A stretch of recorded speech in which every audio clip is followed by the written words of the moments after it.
Have you ever wondered what it's like to play keyboard and mouse on PS5? Well, I just got a keyboard and mouse for my PS5, and I'm gonna let you guys know. I'm gonna be testing out keyboard and mouse on PS5, how good it is there a lot of latency, is it better than controller, is it worse? I'm going to be answering a lot of these questions, so make sure you stay tuned in the video and subscribe, because we're trying to hit 1,000 subscribers, and we can't do it without your help. And let me begin by saying I'm kind of a novice level keyboarder, so I still have a lot to learn about keyboard and mouse, good keybinds, all that kind of stuff. Whereas controller, I have been playing with the controller my entire life, and I even have a scuff. Now we're here on the Vanguard beta, and we already have keyboard and mouse set up. As you see, I do have a cursor, and they actually just added Blitz. That's fire. I really want to play that because tactical was really bad. I did not like it. Cursor in the menu is not bad, but you can definitely tell that it's kind of on a PlayStation and not a PC per se, I guess. I might just be tripping. I don't know, but it's not bad. It's not bad at all. We're gonna play one game, then I'm gonna kind of give you guys a recap of like how it all feels, the keyboard and mouse. And I am using a wireless Logitech mouse, so that's also another plus. PS5 does work with wireless keyboards and mouses, if you guys did not know. Movement wise, it's pretty easy to kind of like control and stuff. When it comes to this, you kind of just have to become one with your keyboard and mouse. If you're not, you don't typically play keyboard and mouse, it's gonna be like a little bit of a learning process kind of.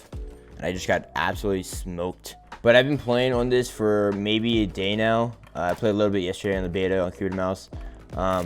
One thing I will say is it's not really hard to control the recoil on keyboard and mouse. The hardest part is kind of like tracking, and I'm not really good at tracking. Like I said, I'm pretty like a novice level keyboard and mouse player. So tracking people is kind of like my downfall right now. And obviously you're not gonna have aim assist because you're not on controller. And you can definitely feel it. You can definitely feel how it's a little bit harder to shoot people sometimes. And I feel like a lot of it is knowing where to look at the right time and like just your overall mechanics of a keyboard. Are you good with it or are you not? Like I'm pretty garbage, so like I'm not gonna be doing anything crazy. Like see that's what I'm talking about. That guy right there, absolute pleb. That guy, pleb. He's just chilling there, sitting there, doing nothing. Like imagine actually doing that. This STG class has like no recoil on it. Look at that. Shred. I didn't even see that guy. Where was it? I feel like they overdo the whole explosion shit because I can't see 90%. If there's an explosion going off, bro, I can't see for like at least 30 seconds. I'm actually kind of getting shredded. This is my first game on, so I kind of got to like warm up a little bit, I guess. Although I feel like there's a little bit less of a warm up. There's still a warm up, obviously, but like when it comes to keyboard and mouse, I feel like there's just more of a warm up process when it comes to controller. Because you're moving all your fingers and stuff. I don't know. One of the reasons why I actually wanted to switch over to keyboard and mouse, at least for a little bit, and try it out and like kind of get my feet wet, you know? PS5 games, I can't use my PS4 scuff on it, you know what I'm saying? And that's what I use. I use a scuff. And if I'm playing Call of Duty, if I'm playing this game, that was a dude. I didn't even realize. That guy is awful. Why is he sitting there? And I'm dead. There's a PS4 version of this beta, right? But I can't play the PS4 version on PS5, even though most games you would be able to.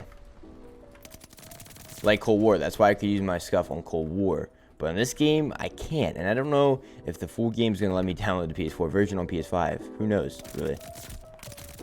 Oh, I almost shredded that guy. So I was like, I wouldn't mind trying out keyboard and mouse, you know what I'm saying? After playing keyboard and mouse for a good bit, you can definitely tell that there's a good amount of aim assist on controller. I still think that the skill ceiling is higher on PC, or not even just PC, keyboard and mouse. I can't really tell anything on PS5 keyboard and mouse that's like holding this back from PC, besides the fact that like FOV and like performance of the actual system itself. But the keyboard and mouse is completely fine. And if you don't have a PC, but you're on PlayStation and you want to start getting the keyboard and mouse and stuff, go for it. It's not that hard. Going from playing Call of Duty my entire life on controller and then going to keyboard and mouse, it definitely feels weird. But right now, I mean, connection wise, the wireless mouse wise, there's really no issues. The response times are pretty much instant. You can't really tell, if there's latency or anything. It also kind of depends on what mouse you get, like what mouse and what keyboard you get, because they all have different latency times and all that kind of stuff. So if you get a super cheap and like janky one, it's not going to be that good, but I mean, it's going to be as good as the product actually is, you know what I'm saying? So the mouse that I have is the Logitech G305. It's the wireless one. It's pretty good. It felt great. There's no latency issues. What it all really comes down to is whether your mouse is good or not. This is a pretty decent mouse. It's probably one of the cheapest wireless mouses, but its latency and its overall reviews, it's one of the best wireless mouses on the market, especially for its price point. And for my keyboard, I have a Ractus 60% keyboard. I believe it's also wireless, but I'm not really ever going to use it wireless. There's really no point. I think I spent around like 50 or 60 bucks on this keyboard. And the mouse, I spent like 35 because it was actually a refurbished one because they didn't have any new ones in stock. But overall, if you don't have a PC and you only have a PS5 or even a PS4 and you kind of want to get into keyboard and mouse, you want to feel it out, you want to play Fortnite, you want to play, you know, Call of Duty, that's what I'm using. That's what I'm mainly going to be using it for, is Call of Duty. I would say go for it. Get something pretty cheap,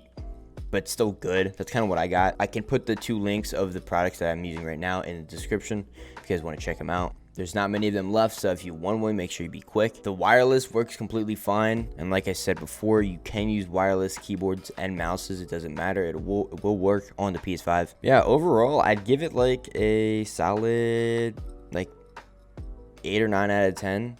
I don't really know what would make it a 10 out of 10. If I was already good with keyboard and mouse, I would make it a 10 out of 10, but I'm trash. I'm excited to learn more about the keyboard and mouse and get really good with it. I'm going to be shooting a lot of bots when this game comes out. Make sure to follow the journey because we're going to do an update about this, about me with keyboard and mouse, and we're going to be grinding Vanguard, all the camos, zombies, everything. We're going to be going crazy. So if you want to be a certified OG, subscribe now before 1,000 subscribers. May the grind never stop.